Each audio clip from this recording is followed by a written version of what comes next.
আমিরুল মুমিনিন হযরত ওমর রাদিয়াল্লাহু তাআলা আনহু আমার নবী ডেকে বলে, ওমর রে, তুমি আর আমি রাসূলুল্লাহরে কেমন ভালোবাসো?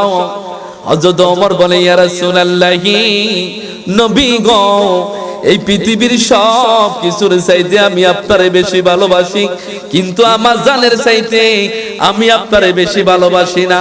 আমার নবী বলে, ওমর রে, এখনো তুমি পরিপূর্ণ কামিল ইমানদার হতে পারো নাই।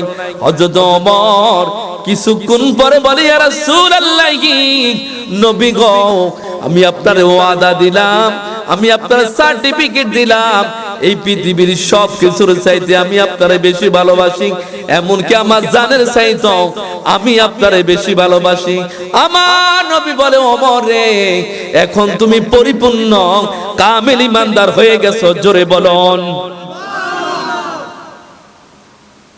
হযরত ওমর কেমন ইমানদার ছিলেন একটা ঘটনা তুলে ধরি, তাহলে বুঝবেন।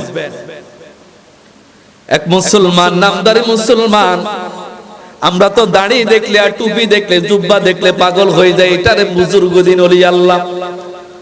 আপনারা ভাইরা, মুসলমান মার্কা মুনাফিক যখন একজন মুসলমান এবং ইহুদির সঙ্গে একটা জায়গা নিয়ে দ্বন্দ্ব হলো, এই মুসলমান, নামদারি মুসলমান, ইহুদি আমার নবীর দরবারে যায় বলে, ইয়া রাসূলুল্লাহি, নবী গো, ইহুদির সঙ্গে আমার এই জায়গা নিয়ে দ্বন্দ্ব, আপনি যদি একটু আমাদেরকে সমাধান করে দিতেন।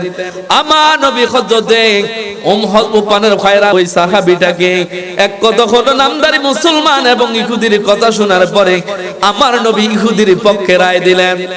কার পক্ষে রায় দিছে? মুসলমানের পক্ষে দিছে। কথা হলো, যদি এই জায়গাটা মুসলমানের হতো তাহলে নবী কার পক্ষে রায় দিত? কথা পক্ষে। কার পক্ষে? মুসলমানের পক্ষে। কার পক্ষে?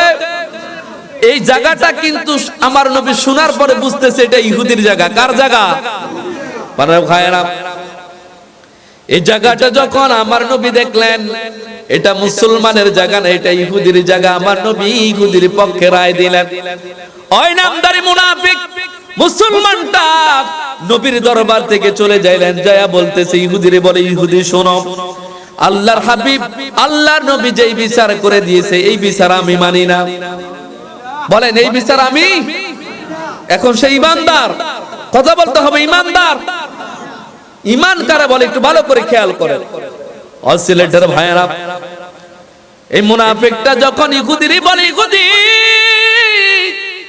আমি আল্লাহর হাবিবের এই বিচার মানি না, হযরত ওমর সঠিক বিচার করে দিবেন, চলো আমরা হযরত ওমরের দরবারে যাই।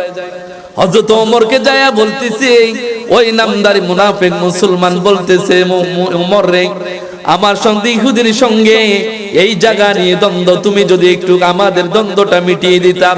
হযরত ওমর দুইজনের কথা শোনার পরে নামদারি মুসলমান বলতেছে, আল্লাহর হাবিবের দরবারে গেলাম, আল্লাহর হাবিব ইহুদির পক্ষে রায় দিল, আমার পক্ষে রায় দিল না। সঠিক বিচার পাওয়ার জন্য আমি তোমার দরবারে আসছি, সঠিক বিচারটা তুমি করো।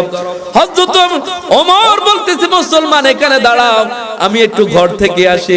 হযরত ওমর ঘরের ভিতরে যাইয়া খোলা তরবারি আনিয়া এমন জোরে একটা আঘাত করলেন, নামদারি মুসলমানের দেখো থেকে গর্দানটা উড়িয়ে দিল। জোরে বলুন সুবহানাল্লাহ।